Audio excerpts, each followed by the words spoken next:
This week I'm reviewing We Happy Few, the game where happy people have no past and happy is the country with no past. Warning, there may be minor spoilers ahead.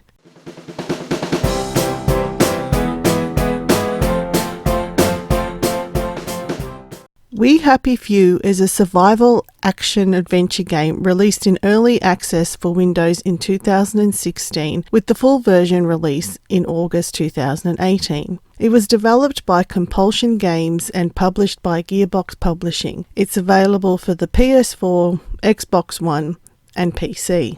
I played the 2018 release on the Xbox One in easy mode. We Happy Few is set in the mid-1960s during an alternate historical timeline in which during World War II, Pearl Harbor was never bombed, meaning the US never entered the war and the UK lost the Battle of Britain. This allowed the German forces to occupy the fictional island town of Wellington Wells, where the game takes place. During the occupation, an event known as The Very Bad Thing happened, which caused the Germans to leave and the remaining citizens of Wellington Wells living with immense grief. In order to forget the very bad thing, an hallucinogenic drug known as joy was invented and subsequently overused, making everyone unaware of the horrible truth of their existence. Everyone in Wellington Wells wears a white, happy face mask to force their face into a smile, and a mysterious media personality called Uncle Jack is constantly played on the television and radio to ensure compliance. The game map covers the main city of Wellington Wells,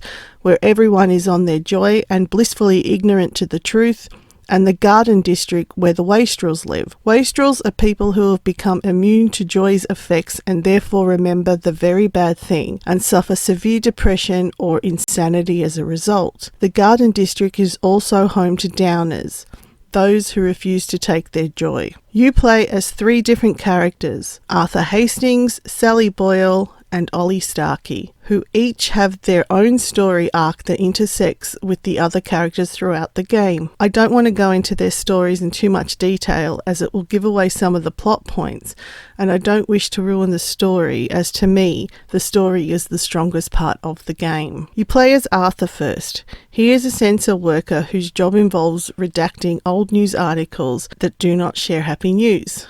No one in Wellington Wells must know the truth. There is a trigger event at the start of the game which allows you to refuse your joy. If you refuse it, this starts the real game, and you see the world for what it really is. This leads Arthur to be chased out of town and on his mission to escape Wellington Wells for good. Whilst playing as Arthur, you learn the truth about Wellington Wells, joy, and what the very bad thing was. Arthur is adept at crafting weapons, basic chemistry, and fighting. He is basically a jack of all trades. I didn't like Arthur. When I started playing, I found him sarcastic, unpleasant, and selfish. But as his story unfolds, I started to understand why. However, I did find it a chore to keep playing long enough to get to the point where I understood Arthur's purpose. I'm glad I did stick with it, and I would advise any player to do the same. Next, you play as Sally. It may be biased on my behalf because we share the same first name, but Sally was my favourite of the 3 to play. Sally is a chemist and in the process of creating a new flavour of joy called Blackberry for the Wellington Wells Police Force. She is also offered joy and manages to pass any downer test with her placebo version of joy called Sunshine. She is hiding a big secret that means she needs to escape Wellington Wells for safer pastures on the mainland. The trouble for Sally is she has made acquaintances with a lot of powerful people on the wrong side of morality. She was a childhood friend of Arthur's, so also remembers the horrors of the very bad thing. Sally is adept at sneaking and crafting chemical concoctions. Lastly, you play as Ollie. Ollie is a former British Army soldier who lives as a recluse in the Garden District. His only companion is the ghost of his deceased daughter Margaret. After his hideout is attacked and burned down by wastrels, Ollie goes on an adventure of discovery and eventually begins to remember his time as a soldier during the war and what exactly happened during the very bad thing. Knowing Wellington Wells's truth and the current state of affairs, Ollie tasks himself with finding a way to leave for the mainland. Ollie is older but still adept at melee fighting and crafting explosive.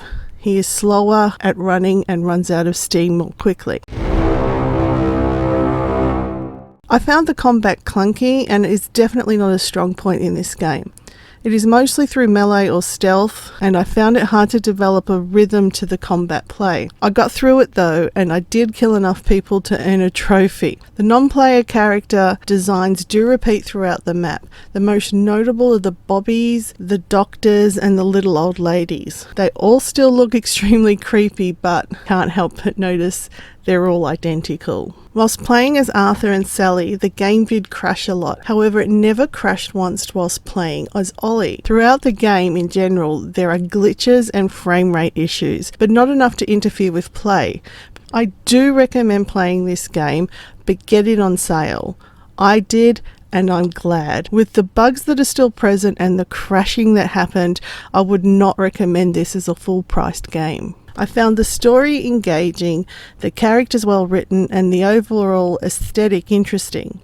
If you can overcome the clunky combat and the bugs, the story really makes up for it. I have not played any of the DLCs. Just a further note for Australian viewers, We Happy Few was originally banned in Australia upon release due to the liberal use of the drug Joy. However, in May 2019, this ban was turned over when smarter heads prevailed. But I've just discovered that back in August of this year, it has once again been refused classification. The ban is not expected to last. Now, I would do a joke here about how it reflects our current government, but that's way too easy, and you're supposed to always punch upwards in comedy. So that's my review for We Happy Few. Thanks for watching. I hope you enjoyed it, and I'd love it if you could subscribe to my channel, hit that notification bell, and also like this video. I'd love to also hear if you've played We Happy Few and what did you think of it. Until next time, have a pleasantly weird week. Bye.